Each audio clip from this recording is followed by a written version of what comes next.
ನಮಸ್ತೆ ವೀಕ್ಷಕರೇ, ನಾನು ನಿಮ್ಮ ಇಂದ್ರಜಿರಾವ್ ಶಿವಮೊಗ್ಗ ಆಟೋ ಯೂಟ್ಯೂಬ್ ಚಾನಲ್ ಮಾತಾಡ್ತಾ ಇರೋದು. ವೀಕ್ಷಕರೇ, ನಾನೀಗ ಶಿವಮೊಗ್ಗ ನಗರದಲ್ಲಿರುವ ಸೇಕ್ರೆಡ್ ಹಾರ್ಟ್ ಚರ್ಚಲ್ಲಿದ್ದೀನಿ. ಸೇಕ್ರೆಡ್ ಹಾರ್ಟ್ ಪವಿತ್ರ ಹೃದಯಗಳ ಪ್ರಾರ್ಥನಾಲಯ ಇದು. ವೀಕ್ಷಕರೇ, ಈ ಚರ್ಚು ನಮ್ಮ ಶಿವಮೊಗ್ಗ ನಗರದ ಒಂದು ಹೆಮ್ಮೆ ಮತ್ತು ನಮ್ಮ ಕರ್ನಾಟಕ ರಾಜ್ಯದ ಒಂದು ಹೆಮ್ಮೆ.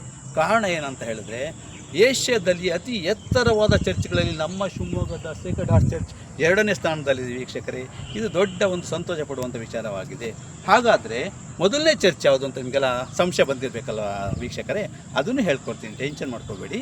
ಮೈಸೂರು ನೋಡಿರಲ್ಲ ನೀವು, ದಸರಾಕ್ಕೆಲ್ಲ ಮೈಸೂರಿಗೆ ಹೋಗ್ತಲ್ಲ ವೀಕ್ಷಕರೇ, ಅರಮನೆ ನೋಡೋದ್ರ ಜೊತೆಗೆ ಅಲ್ಲಿ ಒಂದು ಸೆಂಟ್ ಮಾರಿಸ್ ಚರ್ಚ್ ಅಂತ ಇದೆ, ಸೆಂಟ್ ಜೋಸಫ್ ಚರ್ಚ್ ಅಂತ ಇದೆ. ಅದು ಏಷ್ಯಾದಲ್ಲಿ ಎತ್ತರದ ಮೊದಲನೇ ಚರ್ಚ್ ಆಗಿರುತ್ತೆ ವೀಕ್ಷಕರೇ. 2ನೇ ಸ್ಥಾನ ಬಂದು ನಮ್ಮ ಶಿವಮೊಗ್ಗಕ್ಕೆ ಬಂದಿದೆ. ವೀಕ್ಷಕರೇ, ಈ ಚರ್ಚ್ BH ರಸ್ತೆಯಲ್ಲಿದೆ, ಶಿವಮೊಗ್ಗ ನಗರದಲ್ಲಿ ಹೃದಯ ಭಾಗದಲ್ಲಿದೆ. ಈ ಕಡೆ ಬಂದಾಗ ಎಲ್ಲ ನೋಡಿರ್ತಾರಲ್ಲ, ಕೇಳಿರ್ತಾರೆ ಕೂಡ. ಪುನಃ ಇನ್ನೊಂದ್ಸರಿ ಬಂದಾಗ ನೋಡಿ ವೀಕ್ಷಕರೇ. ಮತ್ತು ಇವತ್ತು ಈಸ್ಟರ್ ಹಬ್ಬ ಇದೆ. ಸಮಸ್ತ ಕ್ರಿಶ್ಚಿಯನ್ ಬಾಂಧವರಿಗೂ ಮತ್ತೊಮ್ಮೆ ಈಸ್ಟರ್ ಹಬ್ಬದ ಶುಭಾಶಯನ್ನು ಕೊಡ್ತೇನೆ ವೀಕ್ಷಕರೇ. ಶಿವಮೊಗ್ಗದಲ್ಲಿ ಇಷ್ಟು ದೊಡ್ಡ ಚರ್ಚ್ ಇರೋದು ಭಾಳ ಜನ ಗೊತ್ತಿದ್ದು. ಸುಮಾರು ಒಂದು 100-150 ಎಕರೆ ಹವಾಮಾನದಲ್ಲಿ ಈ ಒಂದು ದೊಡ್ಡ ಕಟ್ಟಡ, ಇಲ್ಲಿ ಶಾಲೆಗಳು, ಕಾಲೇಜುಗಳು ಎಲ್ಲ ಇದೆ ವೀಕ್ಷಕರೇ. ನೀವು ಸಾಧ್ಯ ಅದಕ್ಕೆ ಬಂದಿದ್ದು ನೋಡಿ, ನೀವು ಮಕ್ಕಳನ್ನು ಮರಿಗೆಲ್ಲ ಕರ್ಕೊಂಬಂದು ಇದೊಂದು ದೊಡ್ಡ ಪ್ರೇಕ್ಷಣೀಯ ಸ್ಥಳವಾಗಿದೆ ವೀಕ್ಷಕರೇ.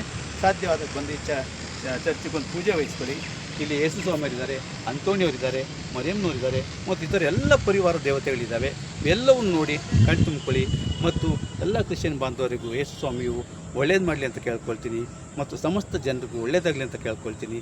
ನಮಸ್ತೆ ವೀಕ್ಷಕರೇ.